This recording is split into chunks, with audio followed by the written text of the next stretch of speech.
My name is Charlene Margot, and I'm co-founder of nonprofit The Parent Venture. We are delighted to have with us today Dr. Lisa Damour, who's going to be talking with you about under pressure, confronting the epidemic of stress and anxiety in youth. Please join me in a really warm virtual welcome for our friend Lisa Damour. Take it away, Lisa. Charlene, thank you. And thank you to Bev as well for having me. It is an honor to be with you all. Okay, so here's what I'm going to do. I'm going to walk us through a bunch of slides and talk you through them.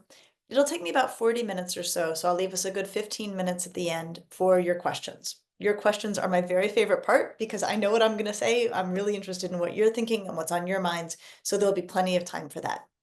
So here come my slides. Do this. Okay. Under Pressure, Confronting Stress and Anxiety in Youth. So this is the title of one of my books, my second book, my second commercial book, about confronting the epidemic of stress and anxiety in girls. What I can tell you is, as with Untangled, my first commercial book, even though the book centers on girls, 80% applies to all kids, not just girls. And I'm going to be drawing on the thinking in this book and then thinking I've done subsequent to this book to talk today. Okay, so here's the bad news. We are seeing stress and anxiety rising. This has been true for a while. And it was, of course, made much worse in the pandemic. We've seen those rates come down a bit since the pandemic. But over a broad scope of time, we are seeing more reports from kids that they feel pretty stressed or pretty anxious.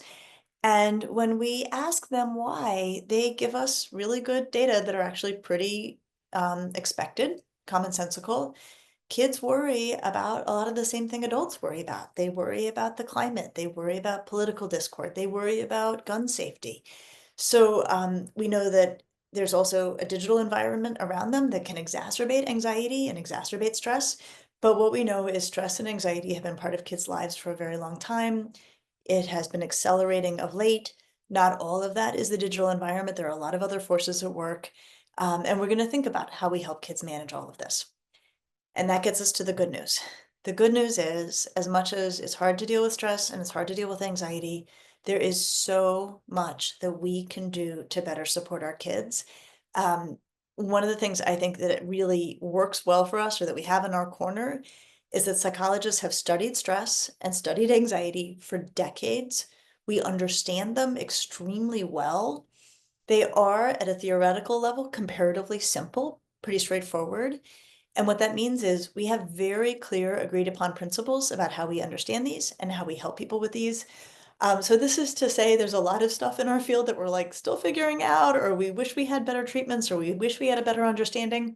That's not true for stress and anxiety. We know what we're doing, we know what works, we know how to help. So we're going to get right into that. So there's 3 levels at which we can actually improve things for our kids, and frankly, ourselves along the way. One is we can tackle some pretty critical misunderstandings. There's a great deal of misunderstanding about both stress and anxiety, widely held misunderstandings, often well-meaning, but not correct. So we're going to get clear on what we really want to, what is true about stress and what is true about anxiety. And what I'm very glad to say is the good information, the true information, the things we can bring across from the psychological science is extremely reassuring, especially relative to what circulates out in the general culture. The second thing we can do as parents, and I myself have a daughter who's 21 and a daughter who's 14, is that there are some well-meaning errors we make that we can actually fix and that will make a material difference for our kids. And then the third is we recognize the conditions under which we're parenting are different from the conditions under which we are raised, and we want to adjust our parenting accordingly. And I think it's interesting, looking back historically, I'm not sure there was ever as much of a jump from one generation to the next in terms of what childhood and adolescence felt like, right? Like our childhoods and adolescences were not terribly unlike our parents. Whereas I think we can all say that for our kids, their childhood and adolescent experience is very, very different from our own. This, is in both good and bad ways, but it can be a bit destabilizing as a parent because so often we like to draw on, well, here's what I remember, or here's what worked in my family, or here's what didn't work in my family. And I think there's a lot in parenting today where we're just sort of, feeling our way because it's all new. and we have to figure it out as we go. So there's some guidance I can offer, having been in this space now for 30 years, about what I see works better and doesn't. Okay, so starting with correcting misunderstandings. The most important thing when it comes to stress is that we should probably change how we talk about it most of the time. And what I mean by that is that the general view of stress that you will see in social media, in traditional media, in conversations all over the internet, is that stress is bad, right? Stress is a bad thing. You'll hear the phrase toxic stress, right? And the idea that all stress is toxic. Stress can be bad, and I will get very specific about the conditions under which stress is bad. But what is true, and this is the misunderstanding I want us to correct, is that actually stress is generally seen by psychologists to be neutral at best. And the reason we see it that way is it is totally unavoidable. There's no way you're going to get around stress. And the reason for that is we recognize that change equals stress. Anytime anything changes, we experience it as stressful. And second, stress is usually growth giving. So it's uncomfortable when we're experiencing it, but that doesn't mean it's bad. And in fact, it's often good if we think about it from the standpoint of helping us gain capacity. So here's how psychologists think about stress. It's a done deal. It does not feel good. It helps you grow. So coming back to this idea of like, what makes it a done deal? So if change equals stress, which is like one of our axioms in psychology, we're going to hit a couple of these today. Any change we go through, we experience it as stressful. And what's important about this is it doesn't even have to be a bad change, right? Good changes are stressful, right? You get your dream job and you need to move. That is wonderful, wanted, fantastic. It's still stressful because it's so much change. Then, of course, there are things like, you lose your job. You got to figure out a new job. Okay, this is bad and it's stressful in part because it requires so much change. So one thing that goes a long way in helping us feel better about stress is to not be frightened of it, to actually treat it as just like a matter of fact, natural part of life. Anytime you're going to deal with stress, anytime anything changes, you're going to have a fair bit of stress. I will also say, as someone who specializes in caring for teenagers, this is why being a teenager and having a teenager is just an inherently stressful thing. If you think about like a 10-year-old versus an 18-year-old, right? They're so different. They're such completely different people. That is a ton of change in a very short period of time. It's inherently stressful. Okay, so the first thing we need to say is change equals stress. Stress is a done deal. Don't fight it. It's definitely happening. Second, it helps us grow. So I have these images of weights here, and I have them here for a reason, because the best way to think about stress, psychological stress, emotional stress, intellectual stress, right? Any kind of like mental stress, is to think about it the same way we think about strength training at the gym. Okay, so everybody knows this about weightlifting, but I'm just going to say it all to level set. If you intend to build muscle, you go to the weight room and you lift up literally stressful weights. If you lift up weights that are not stressful, you are wasting your own time and you know it, right? Like 1 pound weights, tons of fun, nothing is changing in your body. It is only when we are working at the edge of our capacity, lifting weights that are uncomfortably heavy, that we know we're going to gain muscle. Another way to put it is if you are lifting and it feels good, you're doing it wrong, right? Like it should feel uncomfortable. So that is the same with everything with regard to mental stress, right? If you're doing schoolwork and it's super easy, well, that's fine, but it's not a great use of your time. You're not gaining intellectual capacity. If your heart gets broken, right, and somebody dumps you and you're dealing with the stress and change of that, it doesn't feel good. But with the right conditions around you, it can help you grow and be more broad-minded and be more philosophical or be more empathic. So it's through hard things that we grow. It's through contending with stress that we gain capacity. And it's important for us to sort of recognize that because one thing we know from the research literature is if you have an understanding that stress is growth giving, natural and expected and growth giving, we have research showing it actually makes things less stressful for you. And the way we do these research studies is actually kind of a fun one, is we bring people into a lab And half of them, we basically tell them everything I just told you. Stress helps you grow. It's totally, unavoidable. It's a natural part of life, and it can be very good for you, even if it doesn't feel good. The other half, we just tell them nothing, assuming they work with the stress is toxic belief that most people have. Then we put people from both conditions in a very stressful experience, which is we ask them to give a speech. Most people hate giving speeches, find them very stressful. As if that weren't bad enough, the speech is given to an audience that is actually a bunch of graduate students who are being paid to be there, and they're being paid to be a bad audience. They are being paid to make grumpy faces, furrow their brows, seem disinterested, to make the speaker feel bad, basically. While doing this, we have physiological measures all over the research participants. And what we find is that people who got the no information about stress, holding the toxic stress idea, condition, they get into the speaking condition, they see the audience, they're already stressed, the audience makes them more stressed, and their stress just goes through the roof. People who have the understanding that you have now, stress is natural, it's going to come up under hard conditions, and we always grow as a function of it, or we can grow as a function of it, they actually have a moderated stress response because they're like, oh, this is stressful. Stress is natural. Stress is not so bad. I'm going to grow from this experience. So having the right understanding of stress actually reduces your overall stress. Okay, now I'm going to take this metaphor about strength training and I'm going to beat it to death, but it's worth it. Okay. The other thing we know about strength training is that if you want to get it right, first you go to the gym and you make yourself very uncomfortable. Then you rest and recover. Strength training is actually a two-part process of working hard and then getting adequate recovery so that you can go back in the gym and work harder, pick up even heavier weights the next time. This is what makes for healthy stress. When there is demand, challenge, that is paired with adequate recovery. So the way we make stress good for us is we both allow that there will be hard things, and sometimes we even seek them out, and then we make sure there's enough time to recover. Okay, what makes for recovery in all of us? Top of the list, adequate sleep. Second, joyful restoration. Whatever works for you, whatever works for your kid. Some kids like to spend time with their friends. Some kids just want to read alone as a way to recover, or play with a dog, or play a little video game, or watch some TV. Recovery is absolutely essential. So here's the bottom line on healthy stress. It helps us grow, and it comes with adequate recovery in order to be healthy and help us grow.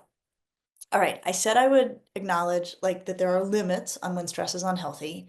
There are two kinds of stress that psychologists consider to be unhealthy. One is trauma, right? Horrible, blow you out of the water stress. If we could magically get rid of all trauma, we would. There's no meaningful upside to trauma. We would not, however, get rid of all stress if we could, because otherwise, excuse me, sorry, otherwise people wouldn't grow. The other kind of stress that we consider to be unhealthy is what we call chronic stress. And chronic stress is stress without recovery. So it's day in the gym, followed by day in the gym, followed by day in the gym. What we all know is that's going to lead to injury. And so when I say healthy stress involves recovery, that's so that it's not chronic stress. So the bottom line here is school is supposed to be stressful, relationships can sometimes be stressful, friendships can be stressful. That is not inherently bad, as long as we welcome that sometimes stress is natural to being human and have adequate ways to repair and recover as we deal with stressful experiences. Okay, so that's how we think about stress. Next, this is a very similar story. We need to change how we talk about anxiety.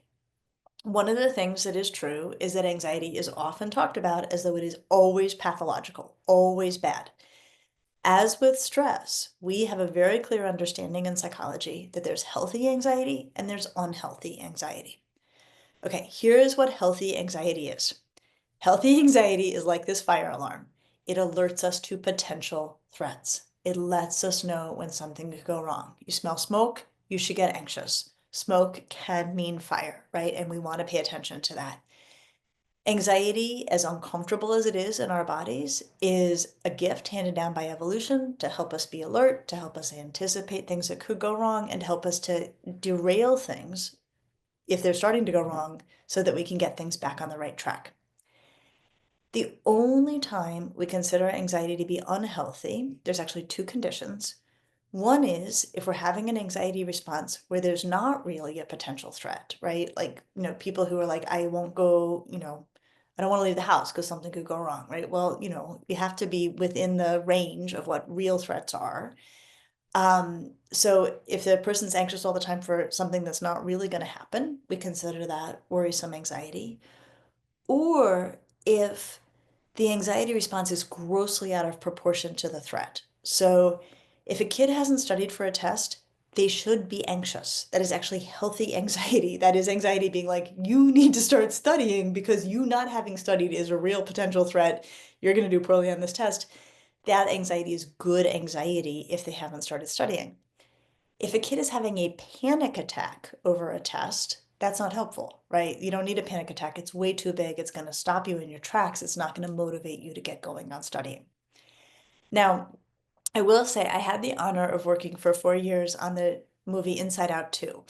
And in part because of this book, Under Pressure, when they called me originally to start talking about the film, they had Untangled and Under Pressure in their hands. And I love this movie because I think, as many of you know, anxiety is, a new major character.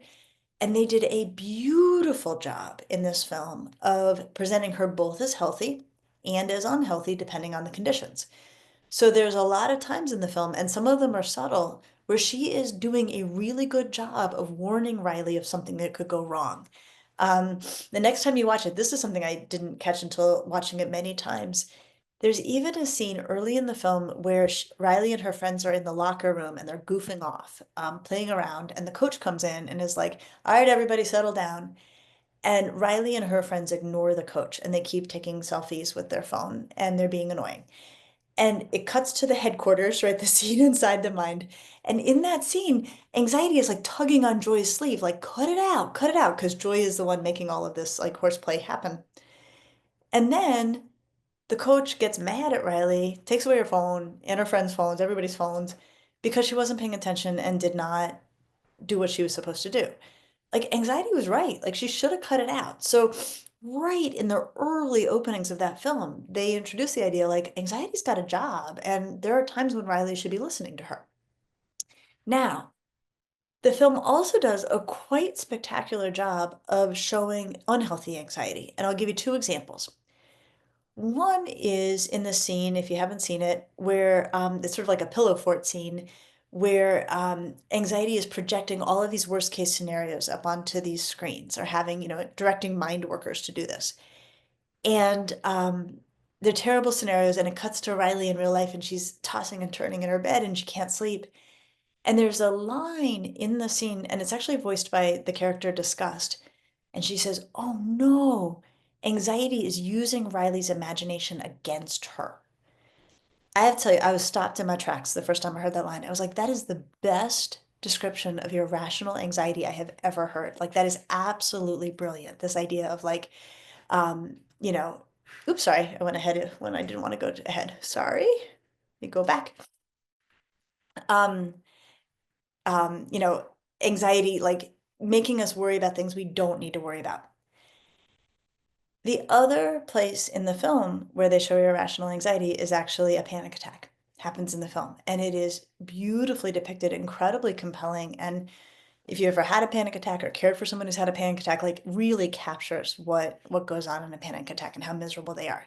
But the bottom line is, when the film ends, this is a spoiler, so if you haven't seen it, I'm sorry to tell you, anxiety is welcomed back into the fold and encouraged to absolutely do her job of helping and protecting Riley, and but also told to like only mention the threats that are really, really meaningful. And there's even in that last scene when they're sort of giving her a nice chair and a warm cup of tea, and she's like spouting off all these worries, and they're like, yeah, yeah, yeah, yeah. And then she goes, "Oh, but we have that test tomorrow." And they go, "Yes," right? So even in the end, they bring across this idea of healthy anxiety. Oops, I went back too far. Healthy anxiety that helps us manage the threats that are coming our way. Okay, so healthy stress is a real thing, healthy anxiety is a real thing. And at the end, I'll come back and talk about, if that line has been crossed, what to do to make sure your kid gets the care they need. Okay, here is a very key well-meaning error that we want to address. There are two major rules in psychology that I'm going to bring across today. And if you remember nothing else from today, I just want you to remember these two. So the first one I've already mentioned, which is that change equals stress. Any change is inherently stressful. The second one that I really want us to walk away with together is that avoidance feeds anxiety. This is one of the most clearly established and understood findings in all of psychology, and it's very counterintuitive. So here's what this may look like in your home, and this is what it looks like in a lot of homes. Say you have a kid who gets a little nervous about parties or social settings that are not well, like not entirely scripted. And say your kid's been invited to a birthday party. Let's say your kid's a sixth grader. They've been invited to a birthday party that should be fun and that a lot of their friends will be at and is like a good kind of party to go to, like a party you would love for your kid to go to. And maybe your kid is starting to feel anxious about the party, right? That the time has come, they've got their gift, you're supposed to go. And your kid is sort of running the worst case scenarios, right? Using their own imagination against themselves. And maybe you can sense that your kid is super uncomfortable, right? That their anxiety is really, really bubbling up. And maybe your kid says, "Do I really have to go? Do I really have to go?" And you're like, "Well, you don't really have to go. I mean, it's like a birthday party, there's no requirement." And you're like, "No, you don't really have to go. Do you want to stay home? Would you feel better?" And they're like, "Yes." And so you call it off. Okay. In that moment, I have so much empathy for parents. And I say this as a mom myself because our kid is suffering. And when our kid is suffering, like it's awful. It's absolutely awful when our kid is in a lot of distress.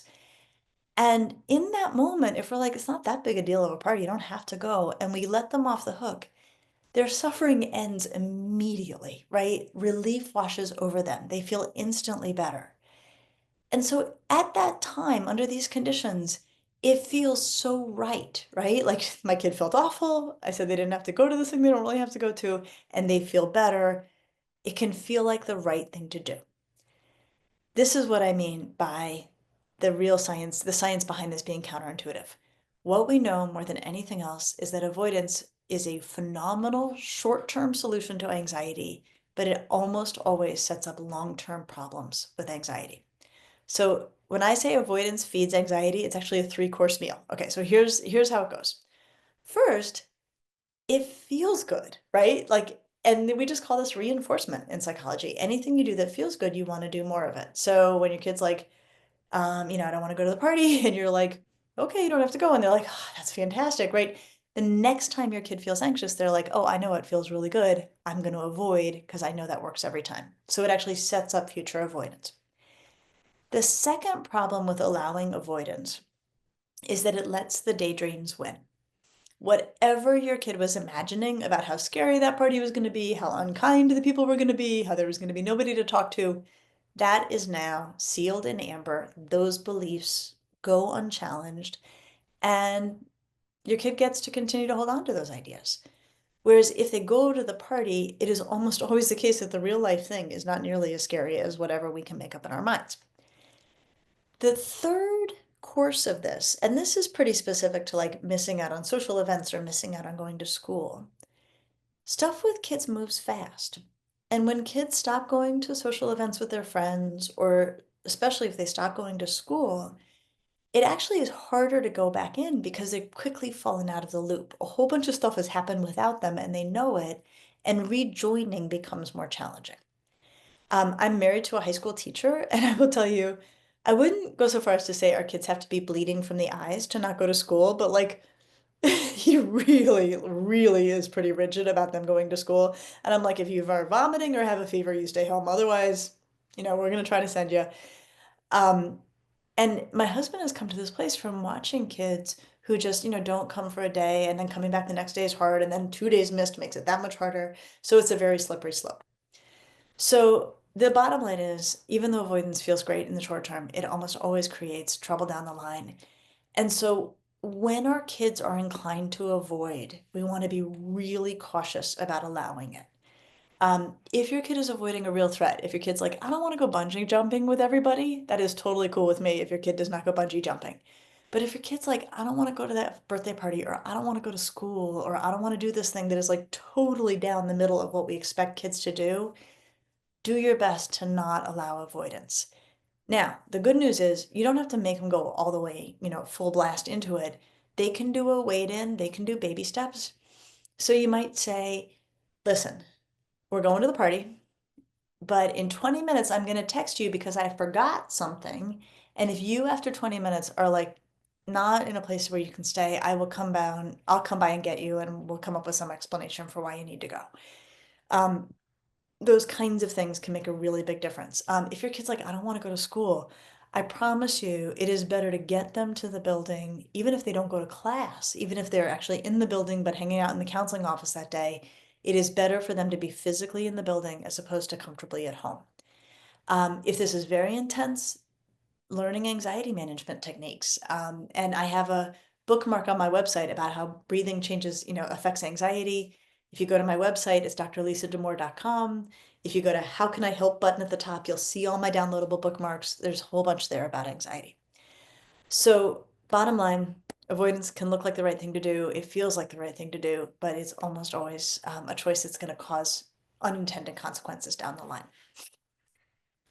Okay, another well-meaning error is that when our kids are super stressed, when our kids are super anxious, they can make us feel super stressed and super anxious too.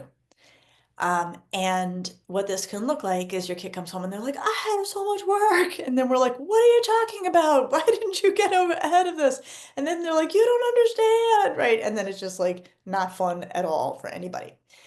Um, what is really important for us to remember is that kids take their cues from us. Kids get dysregulated because they're kids. And the more that we cannot dysregulate with them, the better. And the more calm and easygoing we can be, the more we can help them get back to that place too, almost regardless of what's happened. I tell a story in my book Under Pressure about a glitter jar. And I'm going to tell you the story because it really was game changing for me.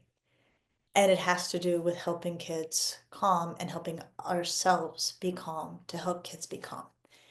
So what happened is, this was years ago now. I was visiting a girls' school in Dallas. Ursula in Dallas is terrific girls' high school.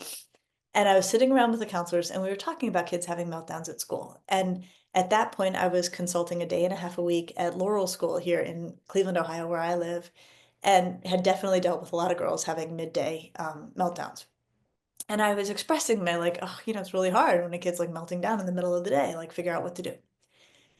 And in that moment, one of the counselors, one of the Ursuline counselors goes, well, that's when I get a glitter jar out. And I was like, what? And she's like, I'll go get you one. So she stands up to leave. And I, I can be kind of snobbish about my field. And so she's like, I'll go get you a glitter jar. And I'm sitting there thinking, okay, whatever this lady's bringing back, like I hate it already. Like it sounds really dumb, right? And I'm like, okay, it sounds like pop psychology to me, and I don't do pop psychology. And also I hate glitter. As a mother of two daughters, I've like totally like hated when they had glitter in the house when they were little. And I actually mentioned this to somebody one time. I was like, I hate glitter. And they're like, yeah, it's the STD of craft supplies. I'm like, that is exactly why I hate glitter. It's like the worst thing in the world. Okay, so I'm waiting for this lady to come back. And I'm basically, I don't know if my face showed it, but I was like not into whatever she was bringing back. Okay, so she brings back this, something that looks like this. Jar full of water. The lid is glued on, and there's like tablespoons, 2 or 3 tablespoons of like sparkly purple glitter in the bottom. So she says to me, okay, when a girl comes into my office and she's having a meltdown, like a stress overreaction, I pick up my glitter jar and I say, honey, this is your brain right now. And she shakes it like a snow globe. And like it gets all glittery, you can't even see the water. And then she says, and then I put it down, and she put it down on the desk in between us. And she said, so first, we're going to settle your glitter. And she said, and then we just sit there and we watch all of the glitter come to the bottom. Okay, I was like, okay, this is the smartest thing I have ever seen in my entire life. It is a perfect model of the neurology of the adolescent brain. Okay, so here is the deal with the adolescent brain. In adolescence, and that's like somewhere between 10 and 20, but this picks up really when puberty is like getting much underway. So, like 12, 13 more likely for girls, 13, 14 more likely for boys, but of course kids are all over the place. In that period, the brain remodels from back to front and becomes faster, more efficient, more powerful. It's like awesome. Now, in a probably what we would consider a design flaw, the emotions are in the back, the perspective maintaining systems are in the front. So kids go through a period where they have what we would just call gawky brains, where their emotion centers have been upgraded, but their perspective maintaining systems have not yet been upgraded. And what happens is when they're calm, they look like this. They can see clearly, their perspective is excellent, their frontal lobes are working just like ours are. When they get upset, it's like shaking that glitter jar. Their emotions are so powerful, they can override the whole system and take it down. So what this brilliant counselor in Dallas had figured out was a system for letting them re-regulate, letting the emotions calm down, the glitter come back down, so that the frontal lobe could come back online, the clarity that comes with it, and not shaking the jar by asking lots of questions, not shaking the jar by getting super agitated ourselves, which I think we often do. And what I found, so I come back to my life here in Shaker Heights, Ohio. I'm like, this is brilliant. Okay, I will confess, I've never made a glitter jar. I'm never gonna make a glitter jar. I can't bring myself to do it. But I was like, this changes everything. So I start caring for, girls in my practice, girls at Laurel, they're melting down. And instead of being like, well, what happened? Or why are you like this? Or what's going on? Or what could you have done differently? I just started being like, want some water? Do you want to go for a walk? Do you want me to stay with you? Do you want some time on your own? And just like letting them have it out and letting them re-regulate. And then once they get back to a state like this, okay, a couple things happen. Huge percentage of the time, they're like, that was a lot. And they're fine. And the problem was that they dysregulated, not that the problem itself needed to be fixed. Like they can deal with the problem, but it was the dysregulation that was a problem. You let them re-regulate and they're fine. Or they get this clarity because their glitter has settled and they're like, oh, I know what I need to do. I need to go talk to that teacher, right? Or whatever. They can figure it out.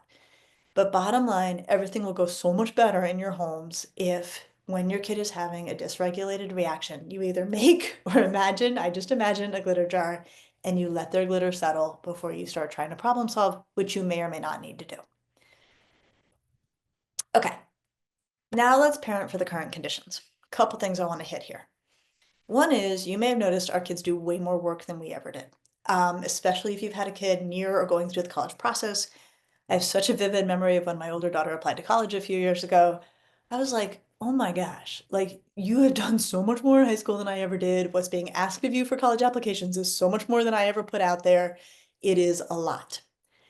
And when we look at rising rates of stress in kids, one not insignificant component of this is achievement pressures. And it's actually across SES. It's not just kids in, affluent or privileged circumstances. Like achievement pressures have gone up across the board. Okay, so here's what I have come to. Not everyone will agree with this, but I'm going to stick to it.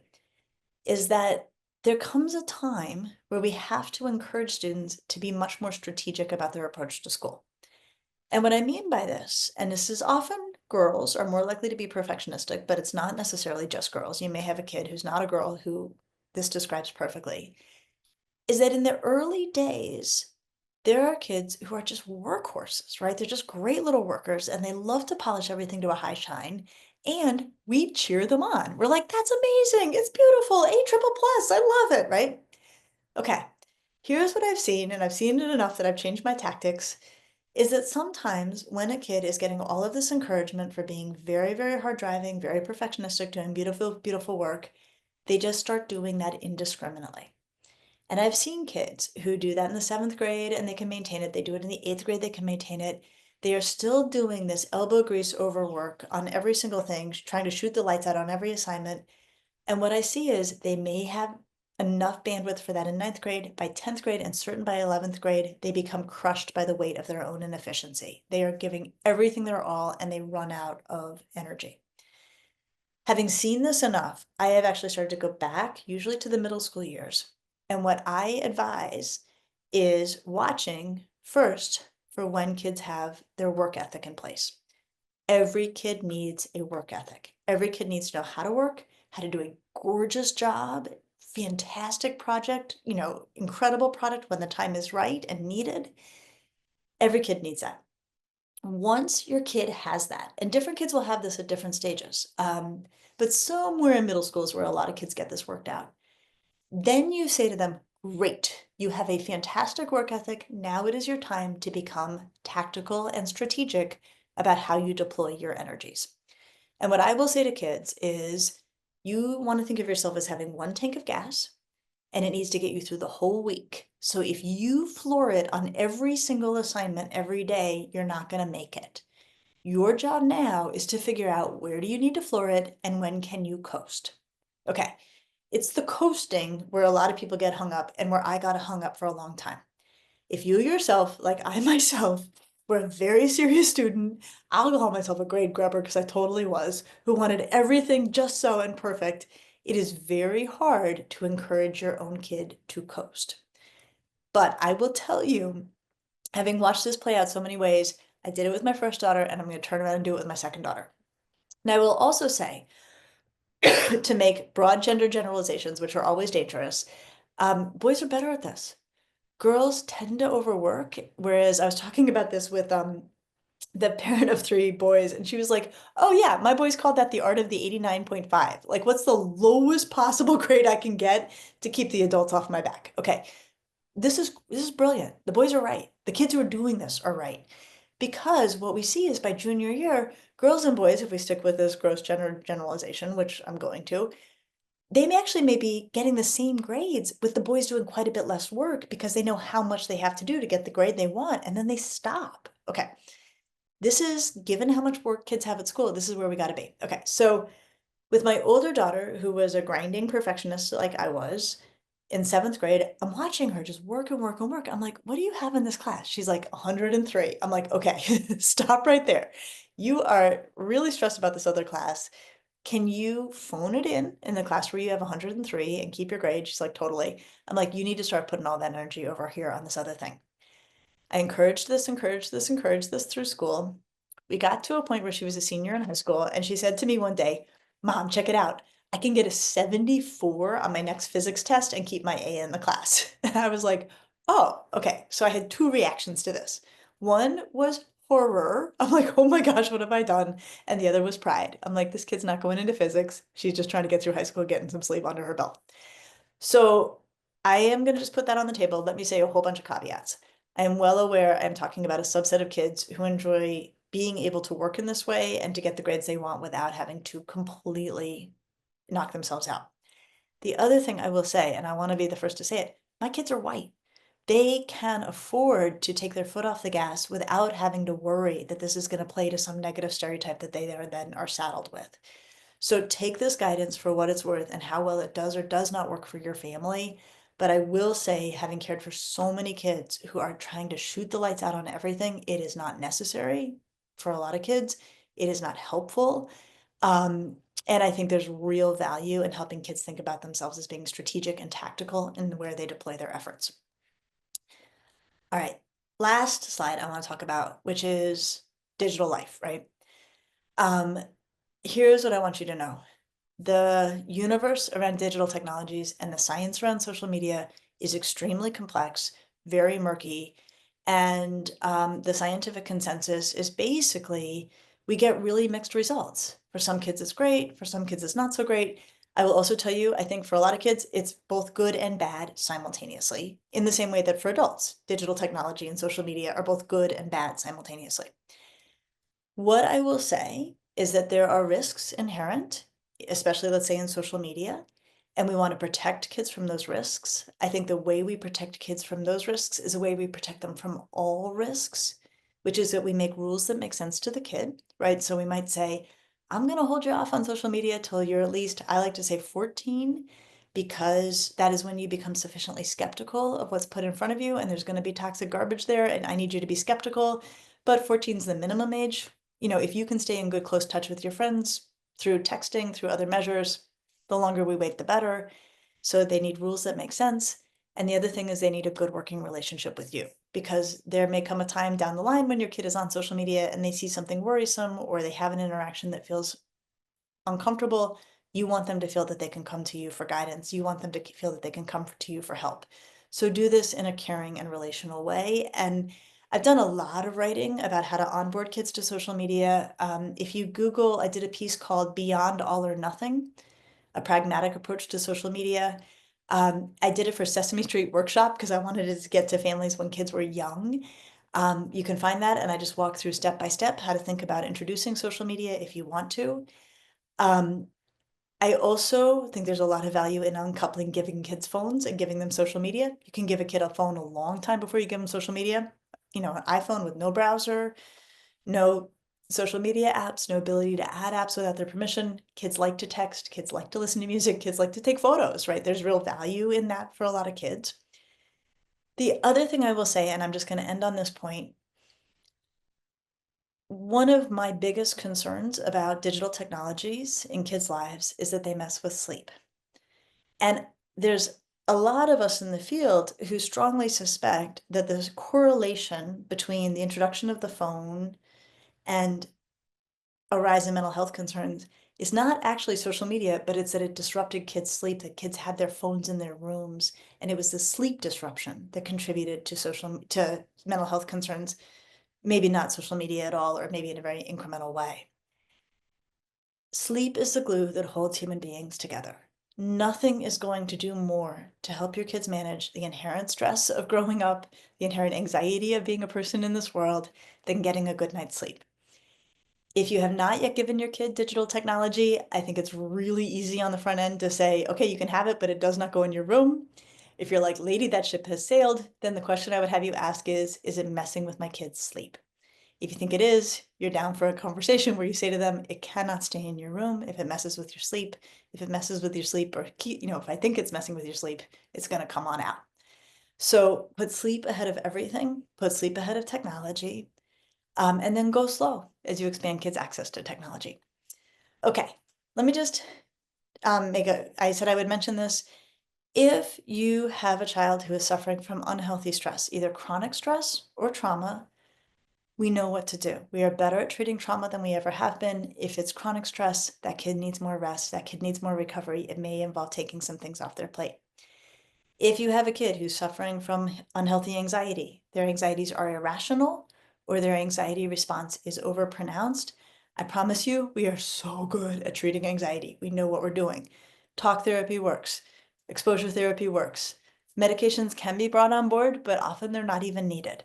So I don't want anyone to leave this seminar feeling like, oh, you know, anxiety is just one of those things you have to live with. Definitely not. We are really good at taking care of it. All right, last thing, I want to show you, I have a lot of free resources. If you go to my website, you'll see them. Here is one I want you to be aware of. So recently at the Ask Lisa podcast, which I do with my fabulous co-host Rena Ninen, we took, we've got over 200 episodes. We put them into playlists. This is from, and this QR code will take you to our YouTube page. And it will take you to the playlist section of our YouTube page. And you can see all of these playlists we have. You can see how many videos are in each of them. And so it may be that you're like, I just want to hear everything you guys have ever said about college or everything you've ever said about digital technology and social media. It will take you to those episodes. You can just dive into those episodes and get what we have to offer because it's wonderful to have more than 200 episodes, but it's also hard to search through more than 200 episodes to find what it is you're looking for. So I want you to know about that resource. And I'll leave that QR code up for another couple minutes here, just so you can grab it if you want to go check those out. But thank you all so much. And I'm excited to hear what you're thinking about. Well, thank you so much, Dr. Damour. That was amazing. Everybody especially loved the glitter example, and we are not opposed, people, to you making real glitter jars for your kids. It's not a bad idea. I'll never forget, Lisa, when my daughter was a teenager going through like a breakup and she was coming home crying every day. And I said to her, you know, honey, it turns out that your prefrontal cortex is still developing. It'll get better. And she said, oh, thank God. I thought it was going to be like this forever. I will tell you, it's so funny you say that. Usually, like people say, should my kids read your books? I'm like, no, they get to be kids. We read about it. The exception I have found, it is such a relief for kids to hear about why they are dysregulating, why it is a natural part of puberty, and how it is actually a time-limited phenomenon. Yeah. Because it feels so weird to kids because they remember being 10 and not actually melting down about the things they're melting down about now. And so it's very, very unsettling for them. So to be like, ah, here's the deal, you're in the gawky brain moment, like there's nothing you can do. And I've cared for kids, I've mothered kids who are like, I don't know why I'm so upset. Like they can observe it, like I'm overreacting and I can't stop it. So the Yeah. glitter jar is like such a good thing. And I'm gonna stop sharing. I actually wrote up the glitter jar section for the New York Times at one point. And so I'm gonna quickly find that while you ask me a question and I'll throw that in the chat. Okay. At the beginning of your talk, Lisa, you mentioned how we need recovery time from stress, just like lifting weights. So a parent asks here, how long would you expect the recovery process to take? That is a really good question. Okay, so I'm going to give it a hopefully not annoying answer. All right, I'm going to put this into all hosts and panelists. I don't think I can reach everybody. No, I can give it to everybody. I'm gonna put the link to the glitter jar, just the New York Times piece on it, into the chat for everyone. Thank you. Okay, recovery for mental demand is like recovery for physical demand. First of all, how hard have you worked out, right? Recovering from a short bout of homework versus recovering from writing a dissertation, right? Like those are going to look different. The other thing is kids recover in different ways and at different speeds, and you need to know your kid. So when I hear about kids being overscheduled, I'm like, well, like it depends on the kid. Okay, there are kids. I have a kid like this actually. I have two kids, one's like this, one's not. I have a kid who goes to school all day and recovers at practice. Like going to swim practice or track practice, like is where she recovers, and she comes home and she's ready to do her homework. I have another kid, and a lot of you have this kid, who goes to school all day and has to like sit quietly by herself for a while, doing mindless things to recover. So on the surface, it looks like one kid's over busy and doesn't have enough time to rest, and the other kid is getting lots of rest. They both get the recovery they need. They recover in different ways. So you have to know what constitutes recovery for your kid, both in terms of quantity and also in terms of type. Um, what we're trying to prevent here in all of us is burnout. And burnout is when you don't get adequate recovery. So if you work really hard or your kid works really hard and they go hang out with a friend and they feel like they're ready to go back to it, they're good to go. If they work really hard and they go hang out with a friend and they still don't have the energy and they still don't want to, they need more recovery. Okay, fair enough. And now, Lisa, I was just thinking about recovery and your pitch here for sleep. That same daughter of mine who was a really high achieving student, 9 APs, that whole thing, also put herself to bed at 10 o'clock every night all through high school. And I'm telling you, she was the most stable, happy kid ever. I once asked a Palo Alto psychologist what she thought about sleep, and she said about 75% of problems would probably go away if kids would sleep for 2 weeks. I Okay, so there's so much to say about what you just said. First of all, I will not diagnose a kid who's not sleeping.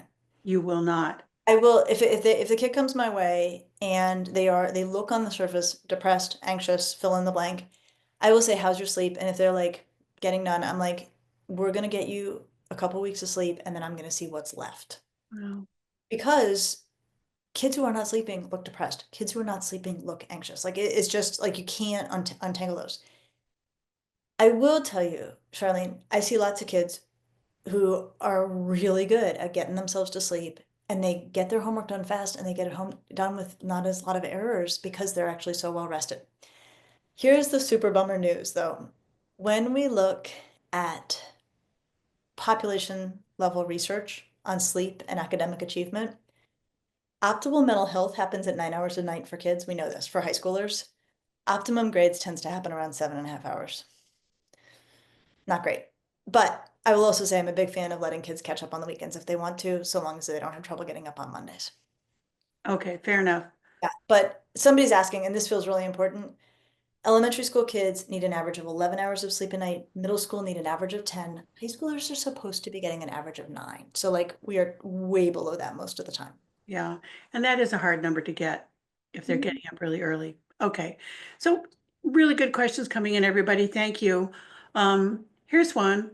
The parent says, I do get stressed when my daughter is stressed or has angry outbursts, especially if there are lots of explosions in a short period. Then I feel bad. Any advice?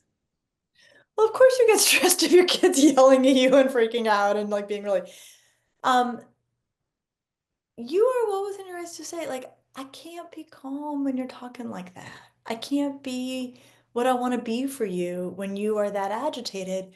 is there a way that like we could like both, take a beat? You bring this down a few notches, me get to a place where I'm ready to have this conversation so we can come back together and actually not make it worse for each other. Right? Like you can just ask that. I think that's such an important point, Dr. Damour. You know, we do parent forums with Dr. Iran McGinn, who I think you know, and he's always a big fan of really being direct. Parents, you can say to your kids, it seems like you're really upset right now, or you've been upset about, and I noticed. You can say that, just like you're suggesting, Lisa, right?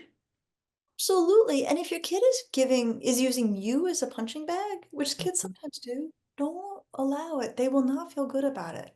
And so you can say, you can be upset, you can be angry, you have a right to all of those feelings. You can't take it out on me. I won't let you treat me that way. If you want to talk about what's making you so upset, I'm totally here for that conversation. If you want to take a break and come back when you're ready, I'm here for that conversation. But you can't, just take it out on me. Okay. So, Lisa, you talked about burnout. Here's a good question from a parent. Do you have advice or resources for a 16-year-old girl dealing with burnout, that is, withdrawal from school, after 2 years of high achieving overdrive? She's now working with a therapist and taking online classes. We know this is happening a lot. Yeah. Well, so it's very helpful to think about burnout the way we think about physical injury, right? So you go to the gym and you work really hard, right? This kid worked really hard. Sometimes you're just sore, it was a tough workout, and you know that's what happened because after you rest a little bit, you're ready to go back to it. Sometimes you go to the gym and you injure yourself, which is what it sounds like this kid did. She just worked so hard, she ended up injured. Okay, what do we do for injuries? You're out for a while. Mhm. You need more time. Now, here's the other thing, bodies heal, minds heal. So the job with her is to say, you got injured, as if you had like gone to the gym and ripped a muscle. We've brought you home. You are recovering. You are feeling better. You will heal. Now, this is where avoidance can be tricky, right? That once kids are home online, a lot of stuff that was really stressful for them is taken off their plates. Yeah. And so going back can be hard. She may need help waiting in once she is sufficiently recovered. That makes sense. Yeah, we saw for certain kids, the pandemic was a great relief for them, right? And many of those kids were ones with high anxiety. Yeah, no, I will tell you, Charlene, I remember when we went into lockdown, I was like, okay, from a medical standpoint, I'm behind this all the way. As a psychologist, we're gonna see this is gonna be hard for some kids to come on back. Because for some kids, that meant they were not dealing with the kid who was making them anxious at lunch, the teacher who was making them anxious. Like we had widespread avoidance. We did the best we could with the information we had. There have been ramifications. We have a lot more kids not going to school than we used to. We do, we do. Thank you. All right, we have just a few minutes left, but let's see how we can do. Here's a question. If you had the answer to this, we would give you millions of dollars, Lisa. Parent asks, what is your approach to turning devices off, which ends up being a common point of distress for many families? Okay, so first of all, what I would say is any rule you're making for your kid, you probably need to make for yourself, right? Not having your phone in your room overnight, turning devices off or shutting them down during meals. So one thing that helps is not be like this is a kid rule, but this is a family rule. We are all doing this simultaneously. That can actually help bring it across much more. That's the short answer. The long answer is if you go to the Ask Lisa podcast, not that long ago, Rena and I did an episode about how do I walk back our technology use, the whole family. Like, how do we sort of like it feels like the cat's out of the bag. How do we get it back in the bag? And we gave it real thought. So you can find it in the digital technology playlist. You can find it on Apple. It wasn't that long ago. My own daughter, that same one, went to Stanford, took herself off of social media 6 years ago, never went back. Yep. And she works in a creative industry in public health. It is possible, people, for kids to survive without social media. Just saying. And also, but you also described she's got a good social network. She doesn't need it for her connections. And I think that's the tension we have to grapple with as families, which is social media can be risky for kids. Social isolation is bad for kids. So Yeah. we're trying to manage that as we go. I put in the chat the Beyond All or Nothing piece I wrote for the Sesame Street workshop, where I really try to think through that tension of like, give them texting, see how that goes, let them stay connected to their friends that way. So that's one way to manage it. All right. Thank you, Lisa. We're going to try for two more quick ones. Sure. Parent asks, what is the next best thing other than sleep if more sleep is not an option? Humor, hugs, music, fresh air. I love that. I think I know what you're going to say. What am I going to say? You're going to say, you know what? There really isn't, music is not going to substitute for sleep. Well, that's actually true. Nothing takes the place of sleep. And the thing about sleep is like it's so boring and we know, so we want to like, but what else you got? Like this is what we got. Okay, that said, say your kids had a really good night's sleep and they're still a mess. Coping is what you're describing, and all I care about is healthy coping, and all I care about is kids do what works for them, right? So some kids, music is number one. Actually, when you ask kids what they like music. It's what helps them cope. If your kid likes to roll around on the floor with a dog, fantastic. My whole universe is distress is a done deal. It's just how we cope. Either you're going to cope in a way that brings relief and does no harm, or in a way that comes at a cost. As long as it brings no harm, it's good by me. So Lisa, there's a question we usually end with, we like to end with, but you more than anybody, I want to ask. And Okay. that is, given everything that you study and write and see in our kids, what gives you hope? Oh, oh, this is easy. This is easy. The single most powerful force for mental health in kids is strong relationships with caring adults. Full stop. There is nothing that beats that. And we have, how many people we have? We have over 200 people who are strong relationship caring adults people here looking to build those relationships. Everything that actually makes a difference is in our hands. And we don't have to be so scared of outside forces. I want to put one more thing in the chat. This is a link to my AI-powered librarian, Rosalie, who was named by my then 13-year-old daughter. I took all my book manuscripts, all my podcast transcripts, like nearly 100 pieces I wrote for the New York Times, my weekly newsletter that you should all sign up for because it is free, and that's on my website, put it into an environment that Rosalie searches to answer your parenting questions. So if it's 2 in the morning and you find your kids' vapes and you're like, oh my gosh, what do I do? Rosalie is awake and you say, I found vapes in my kid's room, and she will say, here's what Lisa recommends, and here's the podcast on vaping, and here's the New York Times piece on vaping, and here. So she's a free resources, and I just want you all to know, because I know we didn't get to a lot of questions. Rosalie will help a lot. All right. Well, listen, thank you, Dr. Lisa Damour, for everything today. Thank you, everybody who has been with us and all these wonderful questions. We wish we had time for everything, but another day, another day. So again, thank you, Dr. Lisa Damour.